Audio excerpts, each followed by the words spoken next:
ఇవన్నీ కలిసి మేమందరం కూడా, నేను కానీ, మా మంత్రివర్గం కానీ, మా ఆఫీసర్లు కానీ 10 days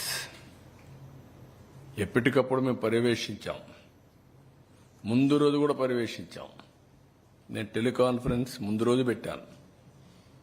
మార్నింగ్, మధ్యాహ్నం, సాయంత్రం రివ్యూ చేసుకుంటూనే ఉన్నాం. మీరు ఎప్పుడు కూడా ఒక క్రైసిస్ వస్తే నేను చాలా అప్రమత్తంగా ఉంటాను. ఎక్కడ నిర్లక్ష్యం ఉండదు. అలాంటి అన్ని చేస్తే వచ్చిన వారసత్వ సమస్యల్లో మేమే ఆశ్చర్యపోయేట్టుగా పనులు వచ్చే పరిస్థితి వచ్చాయి. ఎవ్రీడే నేను అదే చెప్తూ వచ్చాను. Series of white papers publicise చేశాను ఇప్పటికే. అదే సమయంలో ఇక్కడికి వచ్చే పరిస్థితికి వచ్చాం. 10 రోజులు పట్టింది మాకు. ఒక్కొక్క మంత్రి, రామానాయుడు అక్కడే ఉన్నాడు, నారాయణ గారు అన్న తిరిగారు. ఆల్ మినిస్టర్స్ ఒక్కొక్కరు ఒక్కొక్క వార్డులో పెట్టుకుని, హోమ్ మినిస్టర్ గారు, డిజాస్టర్ మినిస్టర్ ఒక పక్క ఈ పనులు చూసుకుంటూ ఒక పక్కన స్టేట్ అంతా కూడా వరదల్ని సమీక్ష చేసే పరిస్థితికి వచ్చారు. ఇన్ని ప్రయత్నాలు చేస్తే కూడా 10 days మళ్లీ మామూలు స్థితి తీసుకొచ్చే పరిస్థితికి వచ్చాం. అదే గాని అలాంటి దుర్మార్గమైన ప్రభుత్వం ఉంటే ఇంకొక 6 నెలలు కూడా ఆ పక్క కూడా పోయే పరిస్థితి ఉండేది కాదు. తర్వాత అకౌంట్స్ అన్ని మ్యానిపులేట్ చేసేశారు. నేను చెప్పాను మీ అందరికీ. సిఏజీ ఆడిటింగ్ కూడా కాలేదు దేనికి. సెంట్రల్ గవర్నమెంట్ ఇచ్చిన డబ్బులకు యూసీలు కూడా ఇవ్వలేదు. కడాన గవర్నమెంట్ ఆఫ్ ఇండియా ఇచ్చిన డబ్బులను డైవర్ట్ చేసేశారు. పోలవరానికి ఇచ్చిన డబ్బులు డైవర్ట్ చేసేశారు. నేనున్నప్పుడు పోలవరాన్ని నేను డబ్బులు పెట్టాను, వీళ్ళు రివర్స్ చేశారు. అమరావతికి డబ్బులు వద్దని చెప్పారు. ఇలాంటివి ఈవెన్ సైట్ ఇవ్వలేకుండా రైల్వే జోన్ నిలిచిపోయే పరిస్థితికి వచ్చింది. ఇప్పుడు క్లియర్ చేశాం. మేము 100 రోజుల్లో చేయగలిగితే ఇన్ని రోజులు ఎందుకు చేయలేకపోయారు? 5 ఏళ్లు మీరు. అంటే ఎంత నిర్లక్ష్యం ఉందో మీరు చూసుకోవాల్సిన అవసరం ఉంది.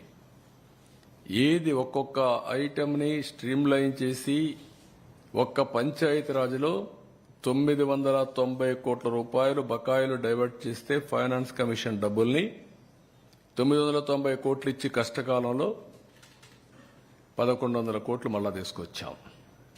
ఈ ఒక్క డిపార్ట్మెంట్ కదా, అన్ని డిపార్ట్మెంట్ ఇదే పరిస్థితి. 1650 కోట్ల రూపాయలు ధాన్యం ఇచ్చిన రైతులకు బకాయిలుంటే అవి చెల్లించే పరిస్థితికి వచ్చాం.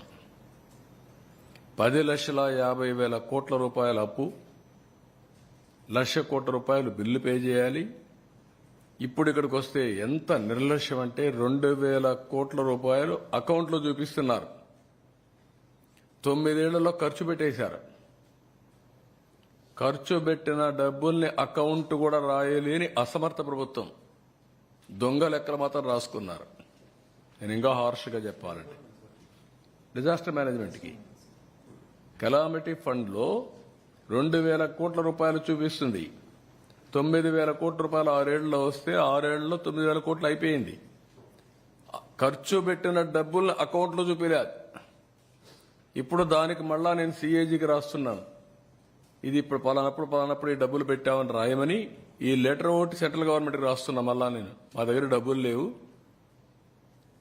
దుర్మార్గుడు చేసిపోయిన పనులన్నీ సరిదిద్దడానికి మా పని సరిపోతా ఉంది, ఆ పాపాల్లో ఈ పాపం కూడా ఉంది.